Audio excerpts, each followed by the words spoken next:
Okay. Welcome to Hebrews. Hebrews, the School of Discipline Studies and Biblical Theology. This is the first video I'm making on the subject. It's going to be an introduction, and the whole idea is to really get in deep into it. Not because I think I'm deep, but because I want to see what is in the scriptures concerning the subject of the book of Hebrews. Why study deeper? Because everybody else is. Well, not everybody, but a lot of people are studying a lot deeper now. And, I already took when I was in Bible school, I actually have my notes from the book of Hebrews, or the letter to the Hebrews. I have my notes. I have my notes to the Hebrews. And I remember when I was in Bible school, they kept saying that, hey, this is just a foundation. This is just an introduction. Everything here is for you to build upon. Your studies will never stop. You will continue to study. This is going to be a lifelong endeavor. And, I'm just not, myself, I'm not satisfied. I'm not satisfied. I think it's time that I restudy, and reintroduce myself to the subjects within the scriptures. So welcome to Hebrews. Welcome to the School of Discipline Studies and Biblical Theology. If you've already been following me, you know why I call it that, because it is a disciplined study. It's not just a quickie, so to speak. We're going to go deep. I don't think I'll be done this year. In fact, I highly doubt that I'll be done this year getting through the letter to the Hebrews, because it is so rich. There's just a lot there. And man, I want to dissect every word. I want to get into everything. And I don't think it's legal for me to have this much fun myself, And I want you guys to join me.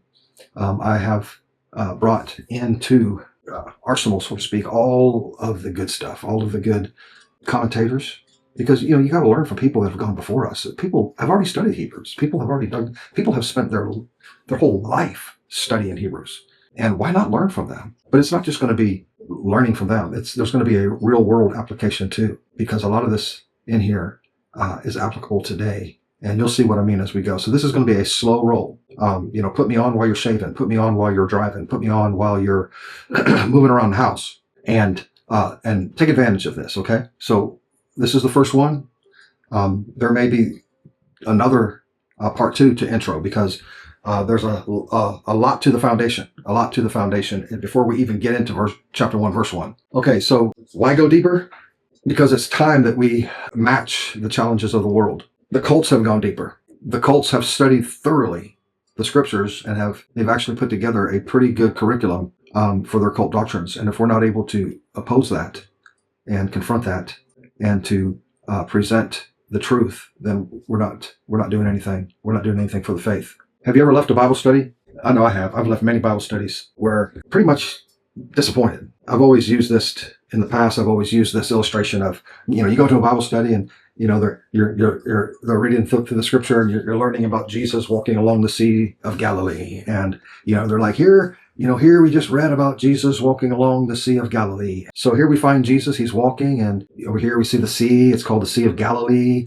So he's walking along, and the sea is where where there's water. A lot of times people fish in water. And so Jesus is walking along. He's walking along the sea. There are actually Bible studies that are like that.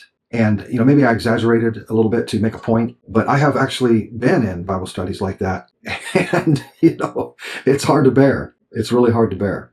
So even if you go to a Bible study where, there's enough depth to where you have questions, that's good. If you go somewhere to where there's some questions being generated within you, that means you're somewhere to where it generated some thought.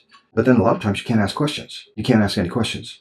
Here you can ask questions. You can get a hold of me. You can go to soldiersofchrist.com. You can go to Soldiers of Christ Rally Point Facebook, Soldiers of Christ Rally Point YouTube. Just message me. Get a hold of me. I will get back with you. If need be, we'll have a phone call. We'll meet. We'll go get some coffee. Talk about it. I'm teachable myself. There's always much to learn. It's good whenever there's questions that you can ask. You're in a good Bible study whenever you start thinking, well, if that's true, then what about this? How does that affect that? If that's true, then how come this, that, and the other thing? You want to be in a Bible study where it generates deep theological thinking, for one, and number two, it generates, how does it affect my life today? And how can it make me a better witness for Jesus Christ? And how can I actually stand up to the cults that are out there? How does this teach me and make me a better witness and a better defender of the faith to the many, many, many cults. I was reading one of my books the other day, and there are thousands of cults out there based on their deep, deep disciplined study of Scripture and the things that they come up with. So yeah, that's what we got to do. So have you ever been to a Bible study where you left with questions, but you had no way of getting answers to those questions? Here you can contact me. All right. I just gave you the platforms where you can contact me. Please do. I'm here locally in Bell County. If you live in Bell County, we'll meet. We'll meet over any theological discrepancies that you're concerned about. We'll meet over any thought you just want to talk about. I am your brother. Okay, and we're on the same level here. All right, and I covet your input. God knows that here you can do that. All right, so. You and I, we must be a ready apologist. Now, this is a slow introduction. All of this is brick by brick. Getting ready. Getting the cement ready, getting the bricks laid out, getting the tools laid out, getting the land prepared. Okay, this is brick by brick. Getting everything ready, just for a proper approach of Hebrews chapter 1, verse 1. Okay, so hang with me. We're not going to get there today, and we're definitely not going to get there. Probably won't even get there. Maybe even the next time we meet on here, it may just be an introduction part 2 before we even able to get to Hebrews chapter 1 verse 1. Okay, we must be ready apologists, but it takes a real and disciplined study. Now, okay, this is where I'm going to do a little bit of pastoring. Now, a lot of you are not disciplined studiers. You're not disciplined studiers. You don't make it a habit of tuning in. Like right now, I'm laying out what we're doing here. Are you going to write it on your calendar? Are you going to look for the next one? Are you going to make it a practice? Like, okay, you know what? I've read Hebrews, but there's a lot I didn't understand. I'm sure there's a lot that I can learn. I'm going to follow along with Brother Hill, and I'm going to see what I can learn out of this thing. Okay, are you a disciplined studier? All right. A lot of people don't have that, and a lot of people are content with just I got to be kind here. But you are content with just a superficial skimming or hovering over a low flying, but hovering right over the field, so to speak, without getting down into the soil, getting down into the minerals, and getting down into the actual depths and roots of things. From somebody from the Christian Science, the Jehovah's Witnesses, the Mormons, and some other cults that are out there, the Hebrew Israelites, which we're going to get into here a little bit later. Just many of the different cults that are out there. There's a whole bunch of them. I've got up there, and I don't know if you can see it or not. Let's see. Can you? Behind that row, right there, behind that row, there's another row, and there's 2 or 3 big books that has all of the cults in the world. And I got one right there, and actually some other ones scattered around. But the world is full of thousands and thousands and thousands of cults. Are you ready? If you ran into somebody. A lot of them have already prepared themselves to talk to Christians. And there are some key things that, we can learn that would prepare us right away to be able to stand up against these cults. But it takes disciplined study. Not, today we see Jesus walking along the Sea of Galilee, and here we have a sea, it's called Galilee, and Jesus is walking along. No, that's not going to get you anywhere. That's not going to help you. That's not going to help you in the real world. Most Christians are sheltered. They go to their favorite little church, and they sit under their favorite little pastor, and they trust wholeheartedly like little birdies. Feed me.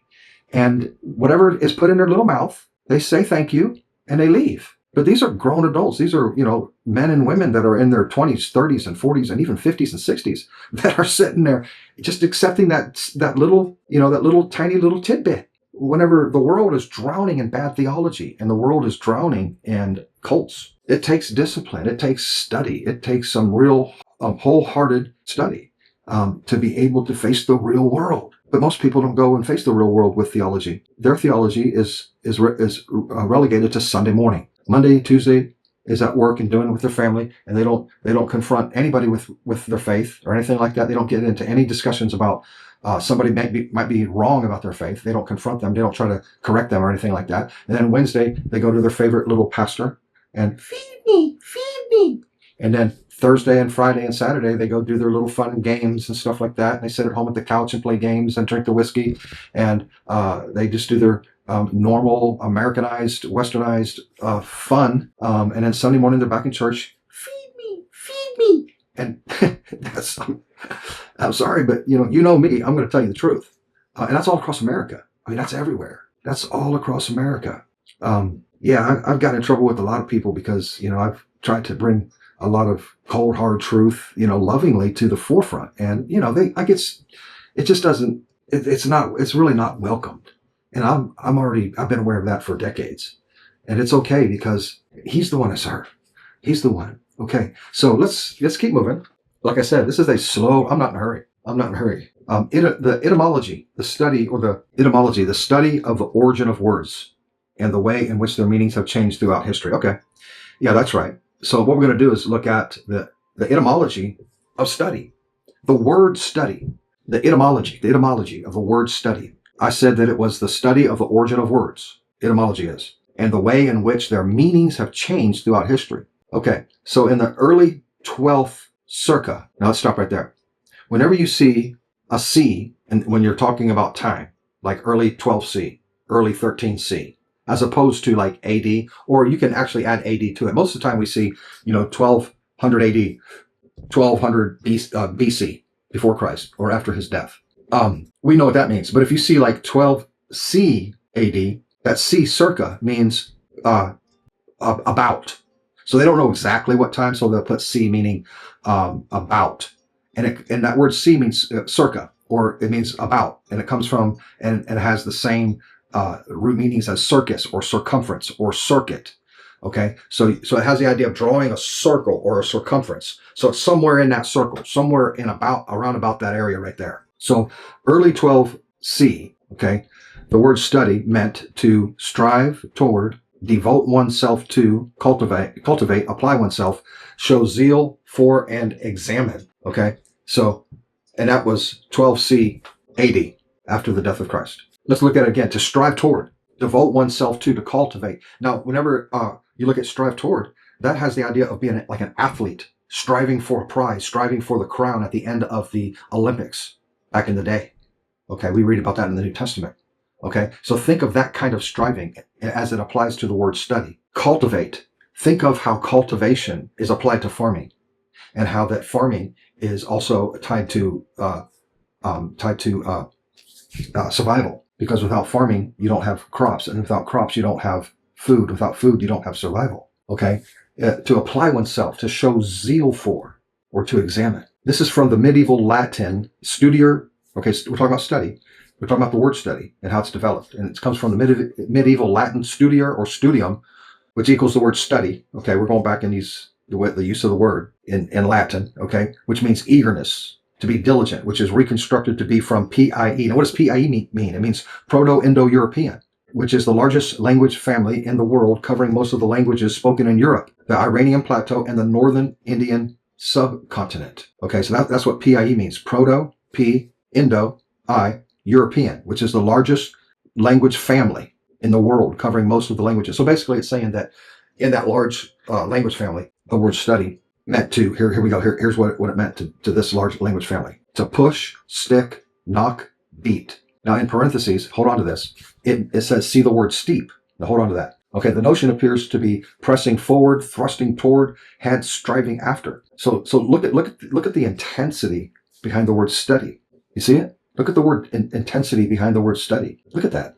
The notion appears to be pressing forward, thrusting toward, hence striving after. And they get that from the root S-T-E-U from studer, S-T-U-D-E-R. And it goes deep into it, but we don't need to do all of that. Okay. We're just looking at the definition here. All right. But pressing forward, thrusting toward, hence striving after. Is your study time a pressing forward, a striving after? How is your study time a pressing forward, a cultivation, an examination? Is your study time an applying oneself, a showing zeal for? Is it? In 1300 AD C, circa, which means about, it meant to apply oneself to the acquisition of learning. Now, it generally means the same thing, but we're just going to enjoy looking at this definition. Apply oneself to the acquisition of learning. And I haven't forgot about where it said to go look at the word steep. That's coming up. Apply oneself to the acquisition of learning. Pursue a formal course of study. Also read a book or writings intently or meditatively. That seems just a little bit weaker than before, but it means it's basically the same. Do you read? Now here it brings in read a book or writings intently or meditatively. This is the first time that it actually brings in the exercise of reading. one of the things that I have noticed, well, when I first got saved, you can ask my mom. I had to bring up that picture of that old house on 5th Street in New Philadelphia, Ohio. I don't know if my mom let me have that area or not, but I found me a little tiny, I don't know, where I put my little Bible, one of those little Bibles. Let's see, my wife gave me one the other day. Oh, I put it over there. You know, the little New Testaments? I had a little New Testament and a daily bread, and I set it there. And I went up there to read that every day, read that daily bread every day. That was my little study hall. That's where I fed my soul. That's where I spent time studying. And then I found out that those daily breads came out like once a month. So I started adding to it there. You know, but you know, what I've learned is that everybody doesn't read. They don't have that discipline of reading.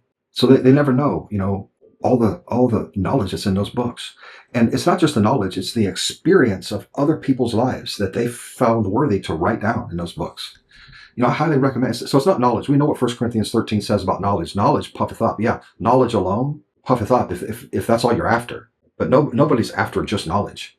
But whenever you read in order to expand your thinking and to learn from the experiences of other good men, then you're able to live a better life for Jesus Christ. You see? So 13 ADC, it means to apply oneself to the acquisition of learning, pursue a formal course of study, also to read a book or writings intently or meditatively.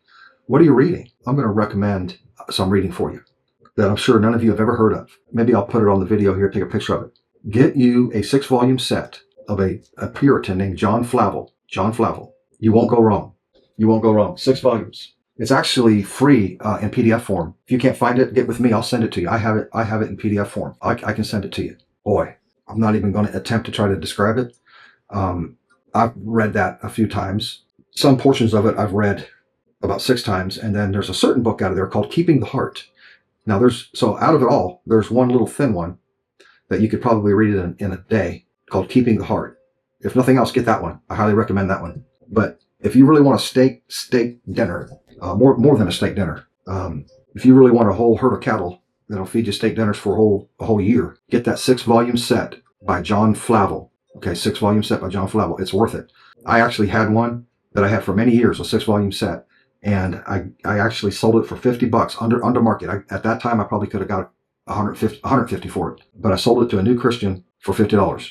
And there's many times I wish I did not do that. I wish I did not do that. I really wanted it back because I love hard copies much more than I like PDFs.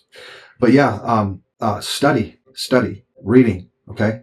Now let's move on to 14th circa AD. Okay. Now what does it mean? What does 14th circa mean? Right. Good job, class. Okay. All right. Anyway, so around 1400 AD, it means to reflect, muse, think, or ponder. So as you can see, the word study in etymology. Now, what does etymology mean? What does etymology mean? What does it mean? It means the study of the origin of words and the way in which their meanings have changed throughout history. Okay, so in 1400 C, it means to reflect, muse, think, and ponder. Now, on etymology.com, this is where I got this information. Etymology.com. I highly recommend you pin that on your computer, that website. Okay, etymology.com. You can look up any word right there, and you can see all this great information. It's great. I use it all the time. If you will stick with me, I am going to share things with you that I have learned and found that maybe you don't know about, and I'm going to share them with you. So that maybe if you are a studier, if you are a person who has a habit of studying, a desire to study, and a desire to build your library, a desire to build your study, desire to build your habits, I'm going to share with you things that I've learned. I've learned a few things, and I'm willing to share with you. So stick with me. But you know what? Y'all start hitting that little thing down there that lets me know that you're here. Okay? I mean, start doing that if you don't mind, because I don't know nothing. I don't know what's going on. I just know a few people listen every now and then. But if you don't mind, hit that thumbs up.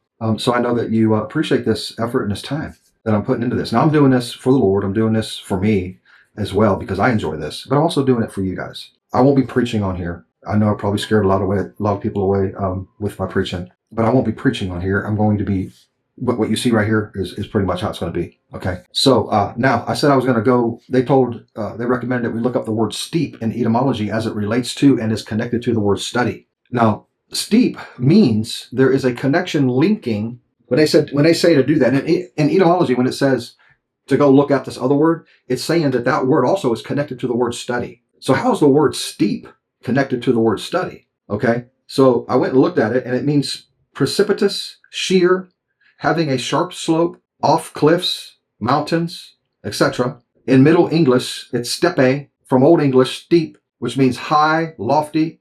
These are senses that are now obsolete, but it also means deep, prominent, and projecting. So just from that little bit right there, if you look at it, when you go study something, what you're learning, that knowledge is taking you to high and lofty positions or places of knowledge, down to deep, and down from off cliffs down into deep caverns and down into deep areas. That's why I was saying earlier, that a lot of people don't like to go deep. They don't like to go deep. That's where it's coming. That's what's happening here. In etymology, study is taken also from the word steep, which steep talks about its meaning being deep. And that's where you start to get a picture of these words. Man, that's deep. Man, that's steep. See it?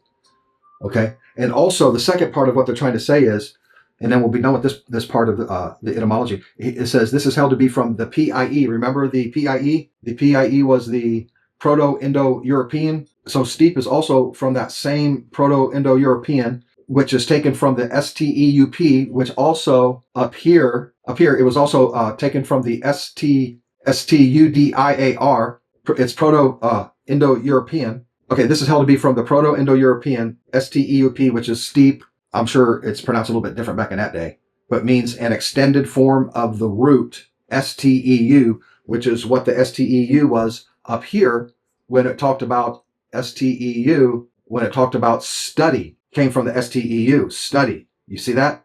Okay, that's how it's connected. That's how it's connected. Okay, all right. So now it also means to push, stick, knock, beat with derivations. Okay, with derivations. Referring to projecting objects. Hold on. Source also of Greek typtin, which means to strike. Okay, which means to strike. Which is typos, which means to leave an impression or stamp. So you strike, it leaves an impression or a stamp. It's a blow, a mold, a die, a thrust forward, or strike with such a force it leaves a mark. Okay, so basically, steep in the word study has the same roots that has the meaning of to strike, that in such a force that it leaves a mark or an impression. So when you study with such a force that it leaves a mark or an impression. Does your study leave a mark? Does your study leave a mark? Or is your study just haphazard? There's no order to it, no structure to it, no discipline to it. That is why I call what we are doing today, what you're a part of here with me, School of Disciplined Studies. School of Disciplined Studies in Biblical Theology. See, we're not studying automotives. We're not studying, anything else. We're studying biblical theology, not geography, theology. We're not studying anything else but theology, the study of God, okay, which is going to include the scriptures. All right, so that's what we're doing. That's what we're doing. And we're working our way to chapter 1, verse 1. I want you all to stick with me. Stick with me. If you stick with me, I want you to follow along. I want you to follow along behind me. Check me out. See if you can find some error. Let me know if you find error. If you want to add to it, okay, if you want to collaborate, if you want to say, hey, you know what, I want to be a part of that next one. I've got some input too. Let me know. All right, as long as it's not some cult doctrine. All right, we'll set something up outside somewhere, off the tailgate of my truck, all right, or wherever, and we'll do a collaboration. Okay, I'm open for creativity. Okay, disciplined study of these scriptures. We need to go deep. We need to go slow. We need to look for truth. We need to make sure we are correct.